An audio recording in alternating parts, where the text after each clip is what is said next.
इस देश में कई लोगों का ऐसा मानना है कि 1885 में जब ए.ओ. ह्यूम ने कांग्रेस की स्थापना की थी तो वो भारत की आजादी के लिए एक बहुत इंपॉर्टेंट दिन था और उसी कांग्रेस की वजह से आगे चलकर भारत को आजादी मिली। लेकिन इसके उलट दूसरी एक थ्योरी हमें यह देखने को मिलती है कि कांग्रेस को स्थापित 1885 में सिर्फ इसीलिए किया गया था ताकि भारत लंबे और वक्त तक अंग्रेजों का गुलाम बनकर रहे, क्योंकि अगर 1885 में कांग्रेस की स्थापना नहीं होती तो उसके कुछ वक्त बाद ही हमें 1857 की तरह एक बड़ा आर्म्ड रिबेलियन देखने को मिलता और शायद भारत को आजादी 40 से 50 साल पहले भी मिल सकती थी।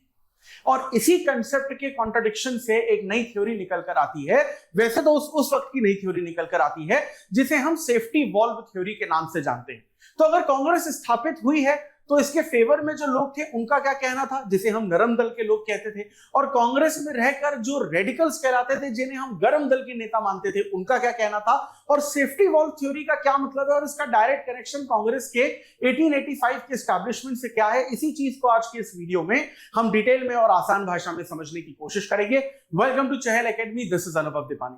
तो अगर हम लोग यहां पर कांग्रेस के एस्टैब्लिशमेंट की थ्योरीज को समझने की कोशिश करें तो यहां पर लिबरल यानी कि मॉडरेट्स यानी नरम दल के नेता और radical members of Indian Congress यानी कि जो गरम दल के नेता हैं उनका अलग अलग विचार था कांग्रेस की स्थापना पर। लिबरल्स यानी कि नरम दल के नेताओं का यह कहना था कि ये जो कांग्रेस की स्थापना की गई जो सेफ्टी वॉल्व थ्योरी के नाम पर जानी जाती है, इसने बेसिकली क्या है कि एक पॉलिटिकल रिकॉग्निशन दिया था, इंडियन फ्रीडम स्ट्रगल को एक कंपाइलेशन दिया था, और जो गैर जरूरी अननेसेसरी जो वायलेंस इंडिया में हो सकता था जिसमें न जाने कितने मासूम लोगों की जान जा सकती थी, उसको बेसिकली यहां पर रोका गया था। लेकिन वहीं जो गरम दल के नेता थे यानी कि जो रेडिकल्स माने जाते थे, उनका यह कहना था कि कांग्रेस एक ऐसी ऑर्गेनाइजेशन थी जिसने भारत की आजादी को पूरी तरीके से कॉम्प्रोमाइज किया पहले दिन से ही, क्योंकि कांग्रेस को स्थापित ही इसलिए किया गया था कि अगर किसी भी तरीके का रिवोल्ट भारत में पैदा हो तो वो बेसिकली पैदा ना हो पाए। यहां तक कि जो लेफ्टिस्ट हैं वो ये भी कहते हैं कि कांग्रेस की स्थापना सिर्फ इसलिए की गई थी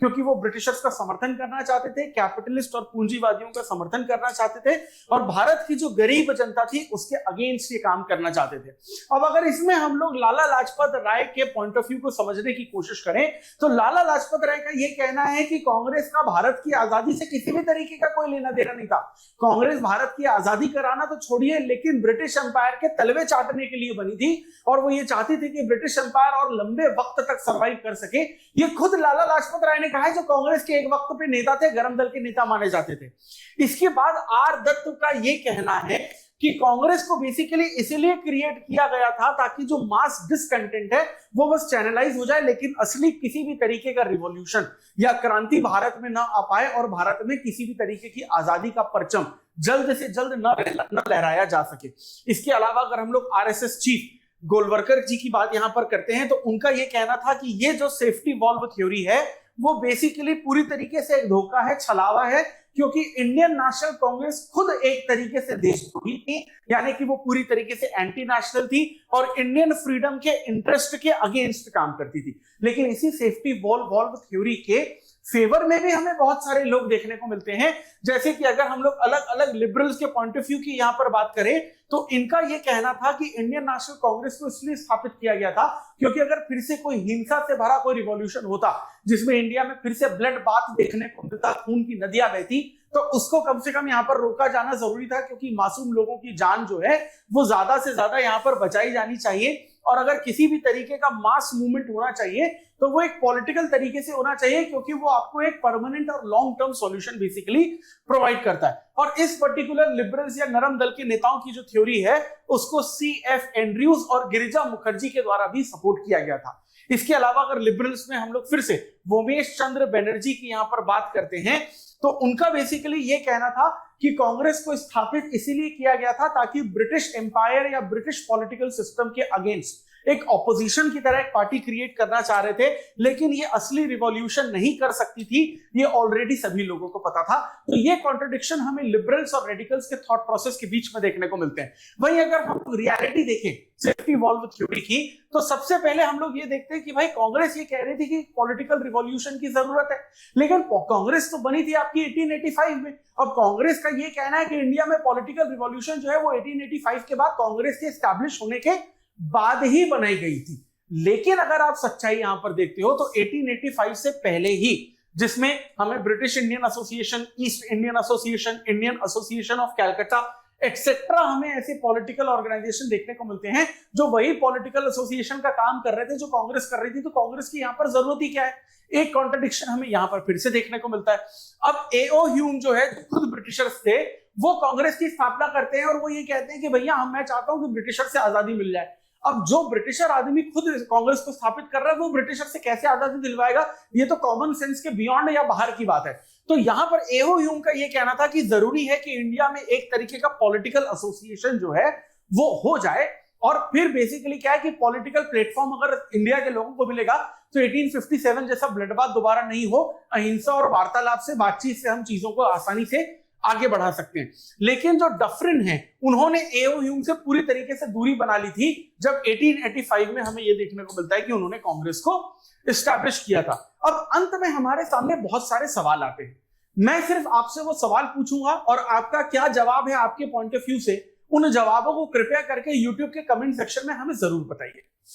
सबसे पहली बात, ये जो सेफ्टी वॉल्व थ्योरी है, ये इसलिए सजेस्ट की गई थी कि 1857 में जो रिवॉल्यूशन हुआ है वो रिवॉल्यूशन दोबारा ना हो और पॉलिटिकल डिस्कशन हो। तो पहला सवाल ये है कि क्या सेफ्टी वॉल्व थ्योरी लोगों की जान बचाने के लिए थी, या फिर दोबारा कोई ऐसा रिवॉल्यूशन ना हो इसलिए थी? क्योंकि अगर दोबारा 1857 जैसा रिवॉल्यूशन हो जाता तो शायद भारत को 20वीं शताब्दी में नहीं लेकिन शायद 19वीं शताब्दी में ही आजादी मिल जाती। और कांग्रेस की एस्टैब्लिशमेंट जो थी, उसका जो मोटो था भारत की आजादी के अगेंस्ट था। इसमें आपका क्या सोचना है, ये पहली चीज कमेंट सेक्शन में बताइए। दूसरी चीज, अब पहली बात तो बिल्कुल ये सही है कि आज की डेट में ये जो सेफ्टी वॉल्व थ्योरी है पूरी तरीके से अपडेट हो चुकी है, क्योंकि मॉडर्न सिनेरियो में हमको इस तरीके का किसी भी तरीके का कोई एक रोल देखने को नहीं मिलता। लेकिन फिर भी इंडिया के हिस्ट्री से मेजॉरिटी माइनॉरिटी कम्युनिटी से रिलेटेड है, तो इस पर आपके क्या थॉट प्रोसेस है वो प्लीज बताइए। अच्छा, अब इसमें अगर आप इनिशियल मुस्लिम रिएक्शन देखें जो बेसिकली था कांग्रेस के एस्टैब्लिशमेंट में, वो मुस्लिम रिएक्शन पूरी तरीके से नेगेटिव था, जिसमें एग्जांपल के तौर पर हमें बदरुद्दीन जो तैयब जी हैं उनका देखने को मिलता है। अब ये जो कांग्रेस है, इनको पूरी तरीके से ब्रिटिश सपोर्ट तो था ही, क्योंकि एओ ह्यूम जो खुद एक अंग्रेज थे, उनकी अध्यक्षता में कांग्रेस को स्थापित किया गया था। तो एक अंग्रेज जो कांग्रेस को स्थापित कर रहा है, क्या वो अंग्रेज ये चाहेगा कि जो कांग्रेस को मैं स्थापित कर रहा हूं पॉलिटिकल एसोसिएशन के नाम पर, वही कांग्रेस भारत को अंग्रेजों से आजादी दिलवाए? क्या ये पॉसिबल है? इस पर आपका क्या कहना है यूट्यूब के कमेंट सेक्शन में जरूर बताइएगा, क्योंकि ये एक सेफ्टी वॉल्व थ्योरी है जिसका कोई यूनिवर्सल डेफिनेशन तो हमें देखने को मिलता है, लेकिन इसके फेवर और अगेंस्ट में आपको अलग अलग तरीके के थॉट प्रोसेस जो है वो देखने को मिलते हैं, और इसमें हम आपके थॉट प्रोसेस जानने के लिए सच में बहुत ज्यादा इंटरेस्टेड हैं। और इसी तरीके के कंट्रोवर्शियल और हिस्ट्री से रिलेटेड किसी भी तरीके के वीडियोस को और कंटेंट को अगर आप कंज्यूम करना चाहते हैं जो आपकी यूपीएससी सिविल सर्विसेज एग्जामिनेशन की प्रिपरेशन को और आसान बना सकते हैं, so for that please stay tune to Chahal academy. और अगर आप चाहते हैं कि सेफ्टी वॉल्व थ्योरी के